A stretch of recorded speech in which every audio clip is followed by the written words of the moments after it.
Hey Ozzy, what's up? Hey, I was wondering if you had a minute to talk. Yeah, sure. What's going on? Okay, so I really need your help, but don't ask me why. We have a cool video idea that we want to do, but I'm not going to be available next week, so I was wondering if you could fill in. Okay, what do you need? Alright, perfect. I'll send you all the details really soon. I gotta go. Vacation time. What? Hello?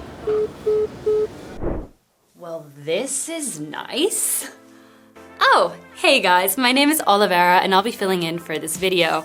So our special theme for today will be portrait photos with the Samsung Galaxy S23 Ultra and the iPhone 14 Pro.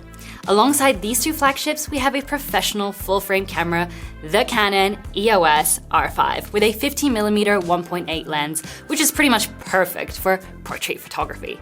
We're going to look at 5 outdoor, 5 indoor, and 5 low-light photos that we shot with the 3x optical zoom lenses of the smartphones to achieve the best results. This will for sure be a fun comparison, as we will get to see if 2 of the best camera phones on the market can perform against a pro camera. And I can guarantee you, if you think the winner is very obvious, then you will be very surprised. If this is the type of fun content that you're looking for, it would make me very happy if you could like and subscribe to support us. Let the facts speak. So here we are at Museum Island here in Berlin, and we're gonna start off with outdoor photos to see which device performs the best. Here is the first image, and we think it's a good example to start off with to explain what portrait photos should look like. When you have a big sensor along with a large aperture, which means the sensor is letting in more light, this produces a shallow depth of field.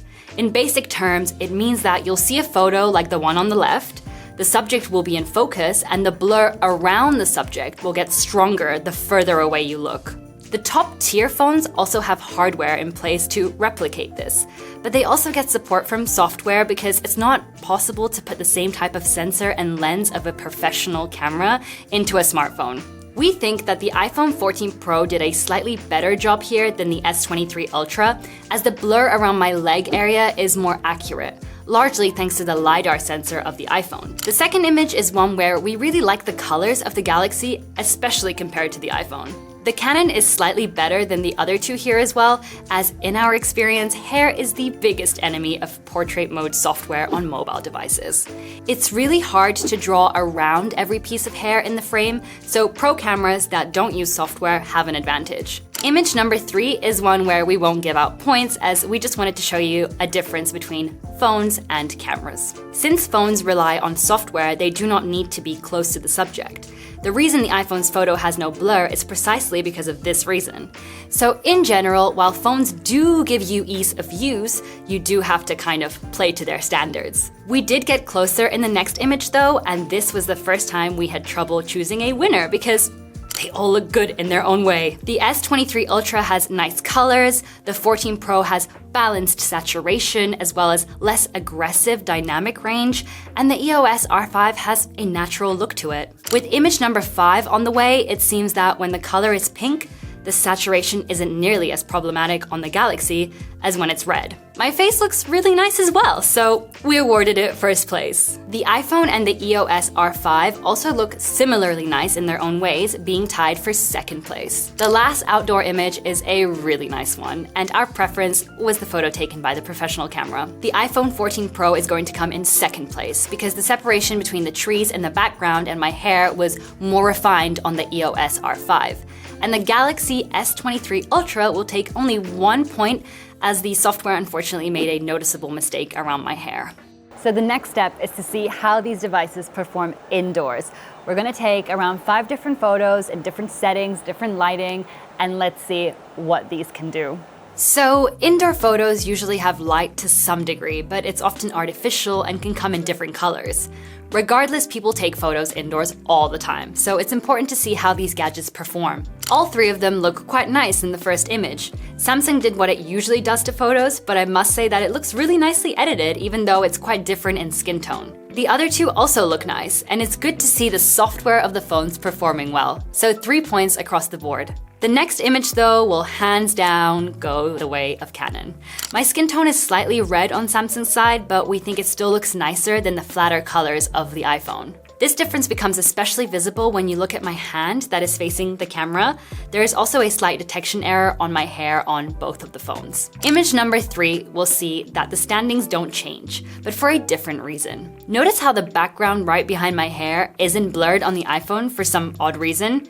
Even though there is a detection error on the Galaxy, the same can be said for the iPhone, just that the error is in a different place below my arm. Next up is another image where we can't seem to find a big difference in quality between the photos. You can definitely have a preference based on multiple things, but the reality is that all these photos look nice and usable. Meanwhile, the last indoor photo will go the way of the EOS R5.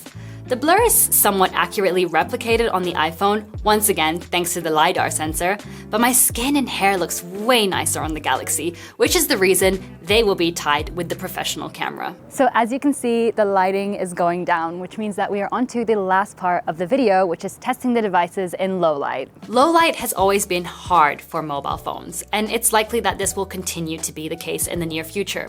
Less light often leads to less visibility, which makes it harder for the software to understand what is in the frame. So the reason why the Canon will take first place in an easier fashion is the detection error around the hair on the iPhone and the foreground being completely sharp on the Galaxy. Image number 2 will start off the same way, but in our opinion, the iPhone 14 Pro's photo just looks better than what the Galaxy S23 Ultra produced. The two main reasons for this are the blur in the foreground being stronger and the white balance being much more on point. The next one was actually really close between Samsung and Canon. Pretty impressive, although I must say that the sky and my skin tone just look a little nicer on the left. Apple will get only 1 point here as the sky is overly blue, which is unfortunate. Image number 4 is really interesting. You see, the iPhone 14 Pro was supposed to be better in low light than the previous models due to a larger sensor and pixel binning, but that doesn't seem to be the case with a lot of noise around my face. The Galaxy has once again done a very good job,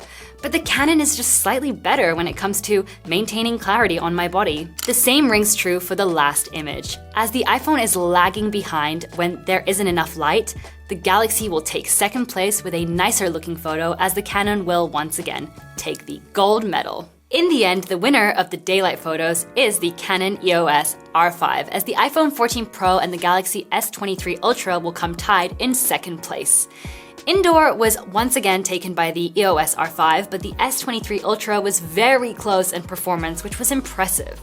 Lastly, low light conditions proved to be problematic for the iPhone, as the Canon once again took first place, with the Galaxy coming in second.